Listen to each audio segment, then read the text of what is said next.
Allez, c'est parti. Donc, présentation aujourd'hui pour cet après-midi d'un poème d'une poétesse qu'on ne connaît pas d'habitude. Je vous la présente. Elle est en photo. Voili voili ou voili voilou. Il s'agit de Judith Gauthier. Alors, Judith Gauthier, c'est la fille d'un poète et écrivain qui est assez connu au 19e siècle, hein. C'était un des potes de Victor Hugo. C'est Théophile Gautier.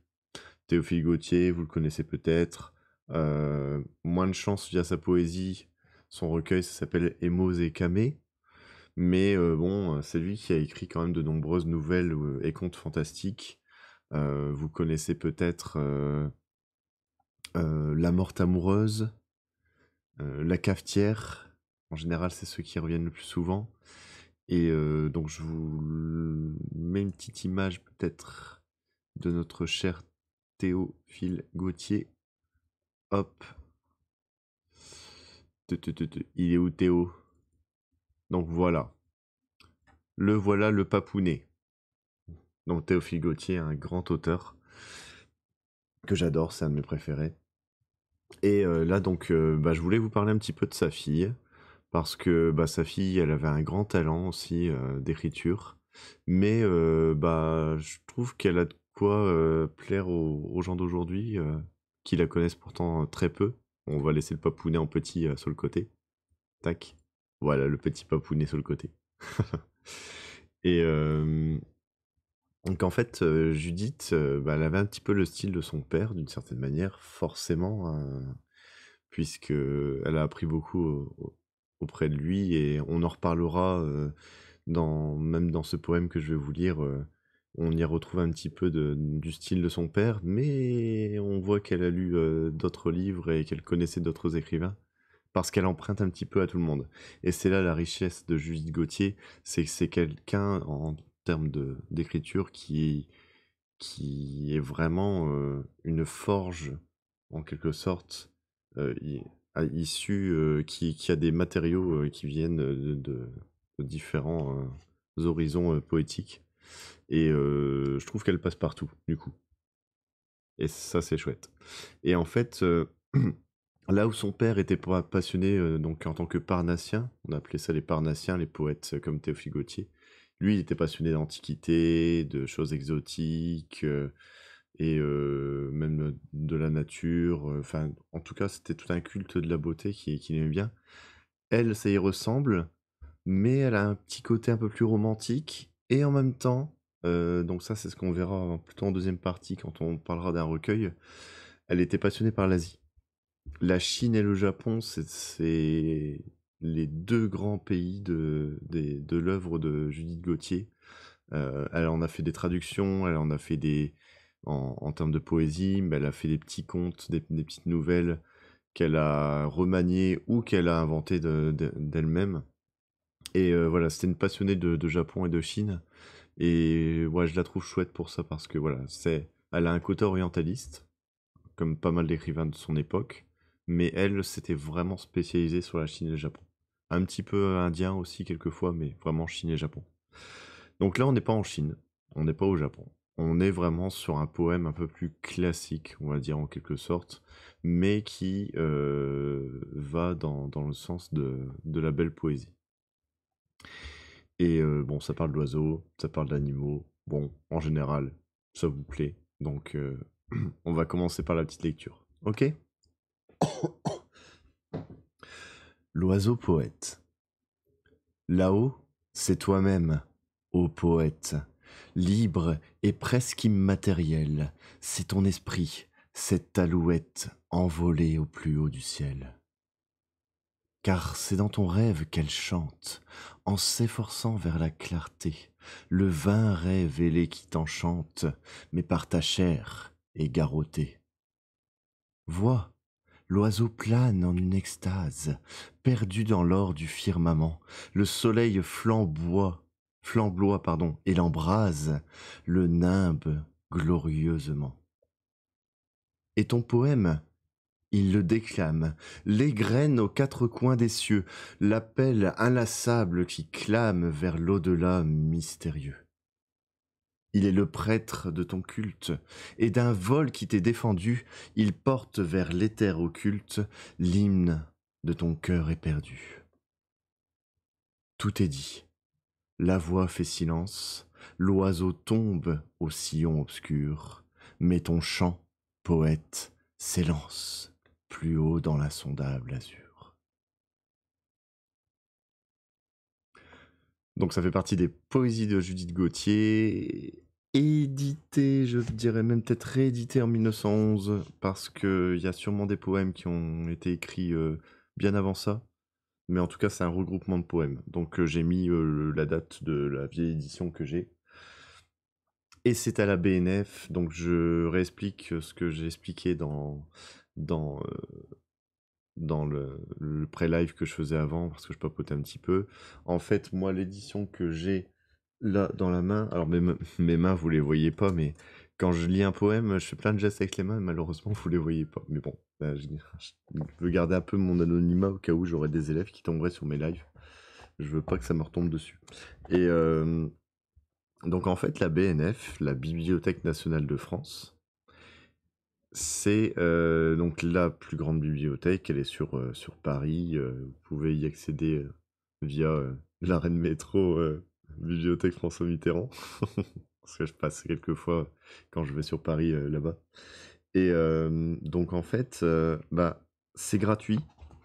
Via Gallica, Gallica c'est le site de la BNF, vous pouvez accéder à plein de vieux écrits d'écrivains comme ça qui n'ont pas été réédités. Parce que ça par exemple, là ça n'a pas d'édition nouvelle.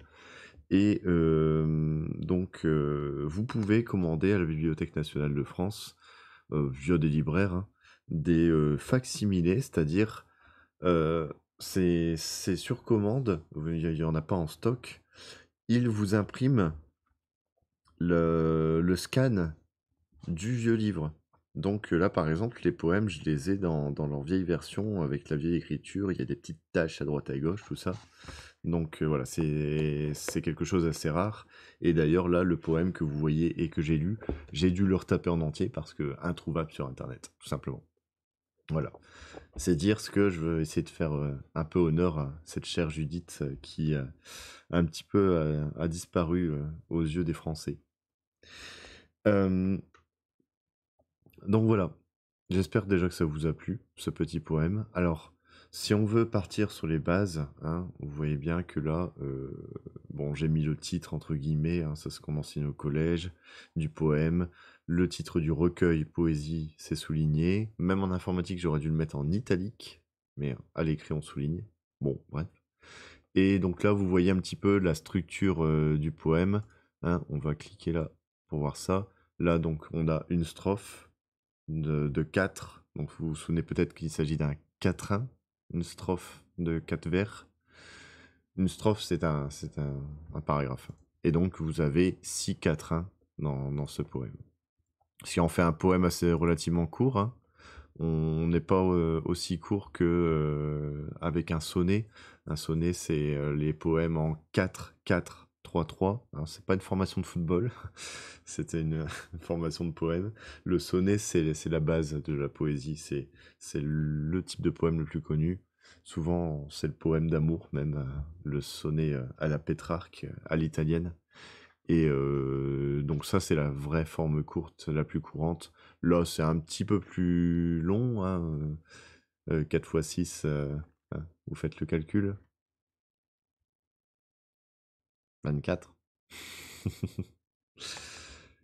Bon, on est en littérature, on n'est pas des matheux, donc on sait pas compter.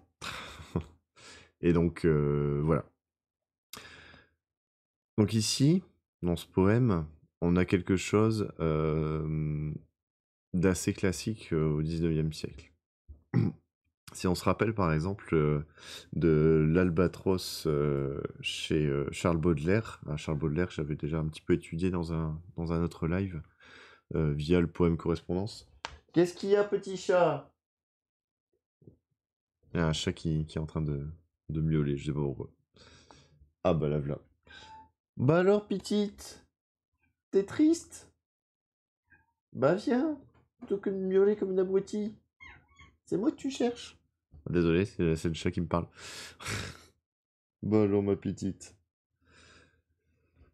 Euh, et donc, ouais, chez Baudelaire, l'albatros, c'est l'image d'un albatros, justement, qui représente le poète. Donc, vous l'avez compris, hein, c'est comme chez Théophile Gautier, chez Judith Gautier, pardon, justement. Je confonds le père et la fille, magnifique. C'est l'image d'un oiseau qui ressemble au poète. Voilà. Et l'oiseau est le poète. Or, chez Baudelaire, Baudelaire, vous avez déjà entendu parler de ce poète.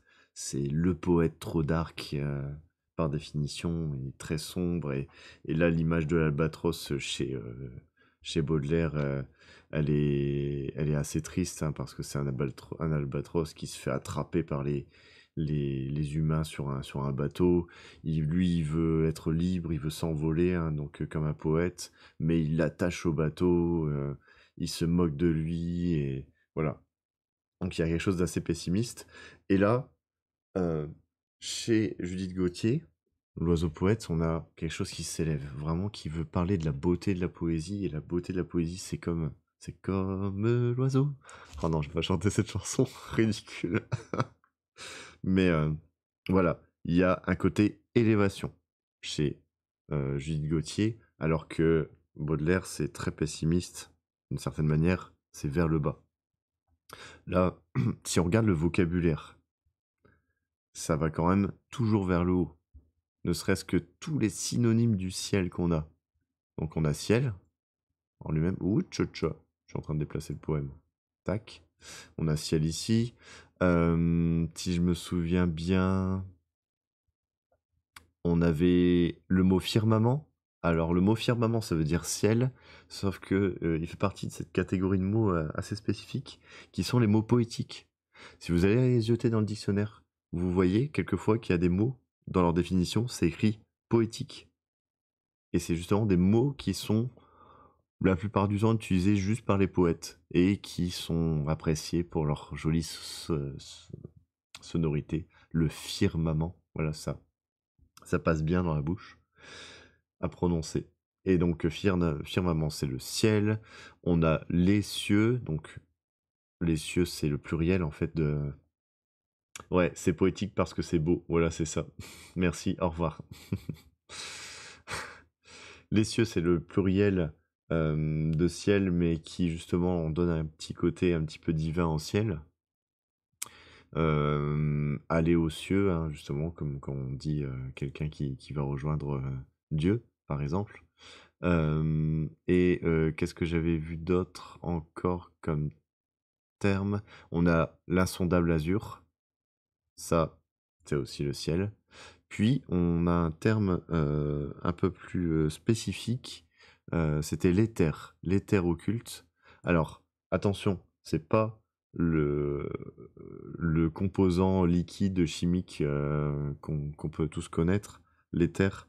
Là, il s'agit en fait, alors elle fait ce qu'on appelle un archaïsme, Judith Gauthier. Donc elle reprend un mot un peu à l'ancienne. Parce que l'éther, c'était censé, alors selon les anciens, donc les gens, même avant le Moyen Âge, c'était censé être un fluide assez subtil, mais inconnu, qui avait au-dessus de l'atmosphère. Donc en gros, entre l'espace et l'atmosphère, même si on n'avait pas totalement conscience de l'espace. Et du coup, les poètes, ils s'emparent de ce mot-là dans son sens ancien, qui est l'éther comme ce qu'il y a au-dessus du ciel, et les cieux des voitures, ouais. Non. Pas mal les jeux de mots, pas mal. Et donc l'éther, en fait, elle s'en inspire comme le sens d'un air le plus pur. Ok. Ça, c'est le sens poétique. Encore une fois, si on regarde dans le dictionnaire, le Robert, le sens d'air pur euh, chez les poètes. Donc voilà, il y a un côté élévation comme ça. Et donc c'est pas le. Donc il y a quand même un petit côté qui est quand même chez l'oiseau qui est malmené, hein. On le voit au début. C'est ton rêve qu'elle chante, donc cette alouette, en s'efforçant vers la clarté, donc il y a un effort, c'est pas facile. Le vain rêve ailé qui t'enchante, mais par ta chair est garrotté. Donc, c'est comme le garrot, hein, justement, le nœud, hein, le fait d'enchaîner en quelque sorte l'oiseau. Là, on retrouve un petit peu du Baudelaire en quelque sorte, parce que il y a une image de l'oiseau qui est enchaîné comme pour son albatros. Donc là-dessus, c'est assez clair. On pense qu'elle fait un petit clin d'œil peut-être au poème de Baudelaire. C'est pas impossible. Euh, donc voilà, ça c'est le côté de l'oiseau qui a du mal. Mais après, bon voilà.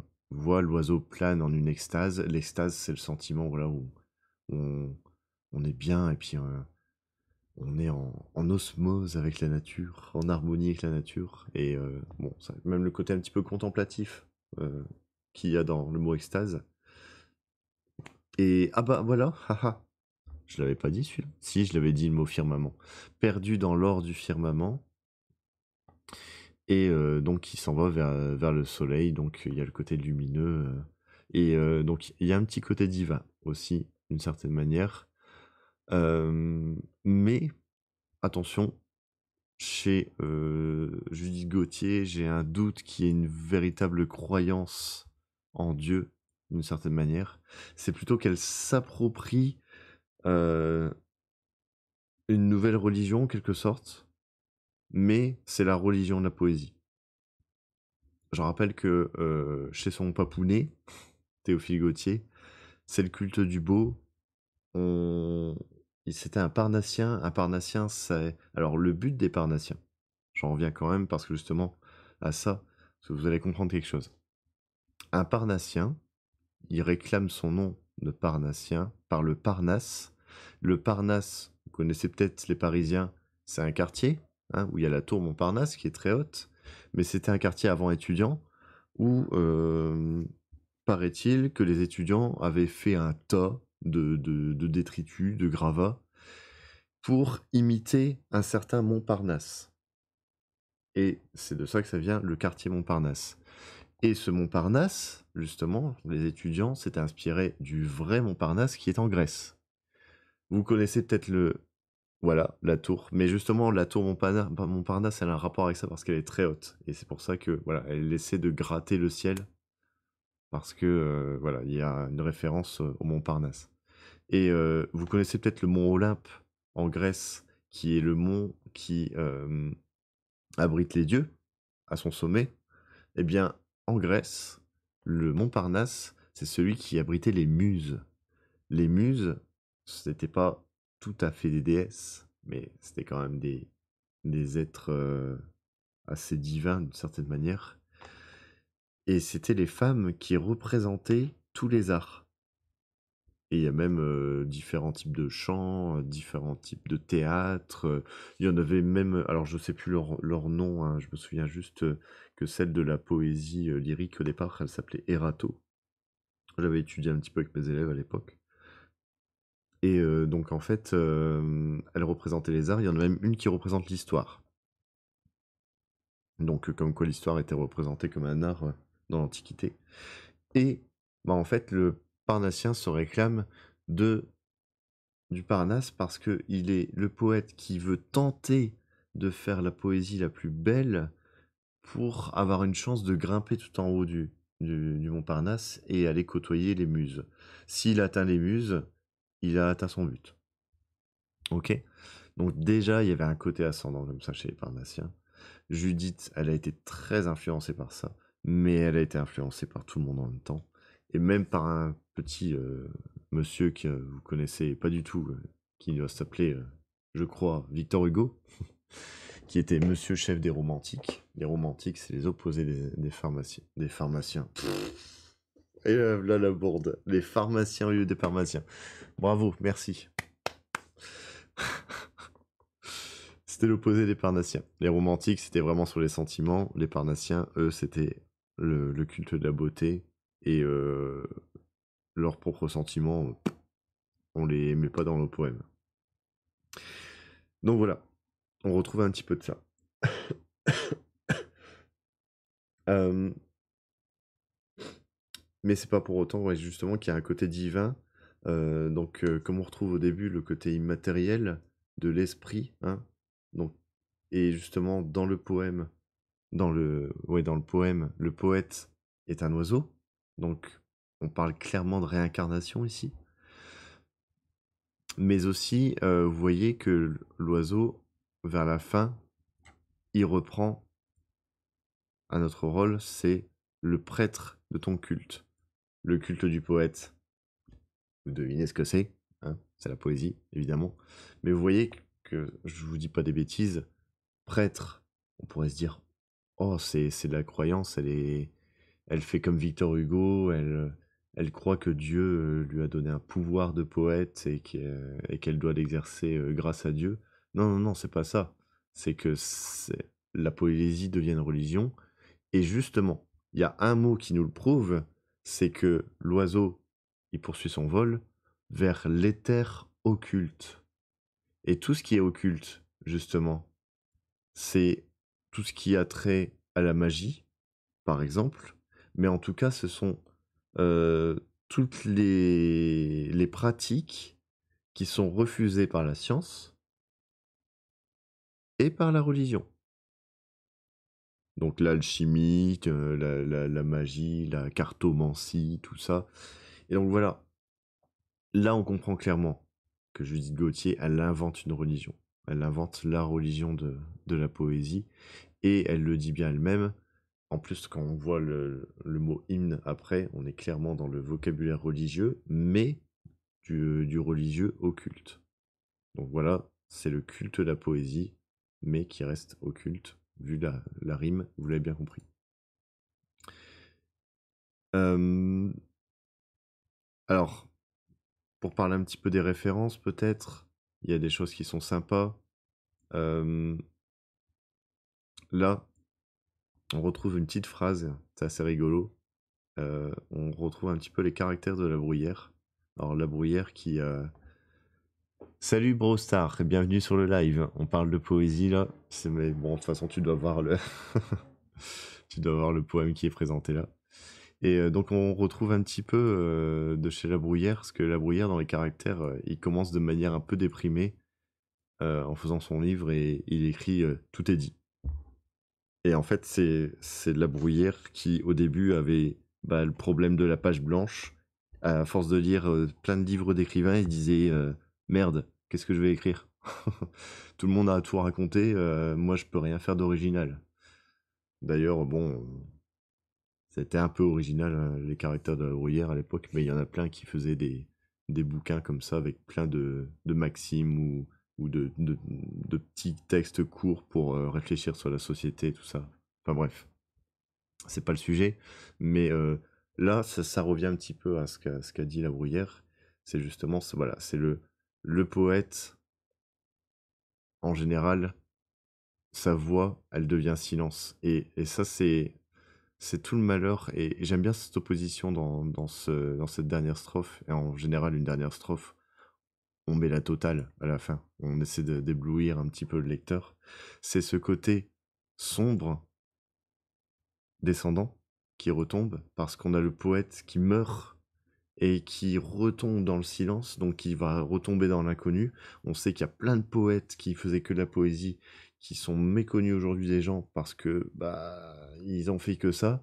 Or, la poésie, c'est chouette la poésie, mais ça n'a jamais marché en termes de vente. La poésie, c'est le type d'écrit qui a toujours plu à la critique, aux spécialistes, mais malheureusement, c'est peut-être le genre le plus difficile en quelque sorte, et ça n'a jamais cartonné. Jamais, jamais, jamais, jamais. Aucun écrivain ne vivait de sa poésie. Ça, c'est clair. Donc on a cette image, voilà, de l'oiseau qui meurt, qui tombe dans le sillon. Le sillon, c'est un trou, c'est un énorme trou creusé et qui va dans l'obscurité. Mais là, elle parle de son poète. Alors on ne sait pas à qui elle fait référence, hein, mais elle parle peut-être de son père, ou j'en sais rien. Mais là, c'est le poète qui, justement, lui, il s'élance et c'est lui la star qui va voilà, briller sur tout le monde et il va plus haut dans l'insondable azur. Et bon, en gros, il va parmi les étoiles, en quelque sorte. C'est ça l'idée. D'ailleurs, étoile comme Estelle. Estelle, qui d'ailleurs est le nom, je crois qu'il a eu deux filles, hein, Théophile Gautier, et je crois, si je dis pas de bêtises, c'est le nom de sa petite sœur, Judith. C'est le nom de la deuxième fille de Théophile Gautier. Voilà.